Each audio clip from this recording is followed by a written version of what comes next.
Hello दोस्तों, नमस्कार। मैं अपने यूट्यूब चैनल पर आप सबको स्वागत करती हूँ। और हमारा वीडियो अच्छा लग रहा है अगर आप सबको, तो हमारे चैनल को सब्सक्राइब कीजिए, लाइक कीजिए, कमेंट कीजिए और बताइए कि हमारा वीडियो कैसा लग रहा है। जब आपको बताएंगे तभी हमारे वीडियो पे काम करने का मन करेगा। और आप लोग बताना जरूर।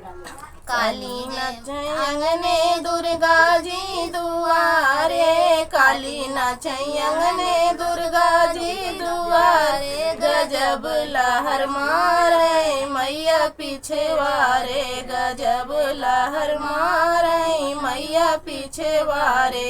सोने की थाली में जेवना बनाए, सोने की थाली में जेवना बनाए, काली जेवई अंगने दुर्गा जी दुआरे, काली जेवई अंगने दुर्गा जी दुआरे, गजब लहर मारे मैया पीछे वारे, गजब लहर मारे मैया पीछे वारे।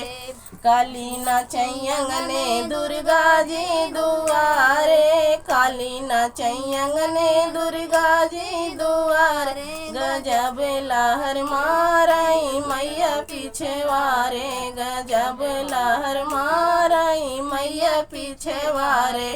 झंझरे गेड़ुआ गंगा जुड़े पानी, झंझरे गेड़ुआ गंगा जुड़े पानी, काली घूटई अंगने दुर्गा जी दुआरे, काली घूटई अंगने दुर्गा जी दुआरे, गजब लहर मारे मैया पीछे वारे, गजब लहर मारे मैया पीछे वारे।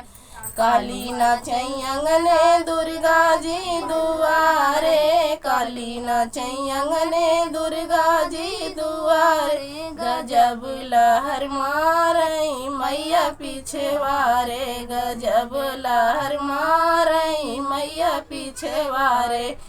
फूला ही झारी झारी से जा लगाए, फूला ही झारी झारी से जा लगाए, काली सुतई अंगने दुर्गा जी दुआरे, काली सुतई अंगने दुर्गा जी दुआरे, गजब लहर मारई मैया पीछे वारे, गजब लहर मारई मैया पीछे वारे।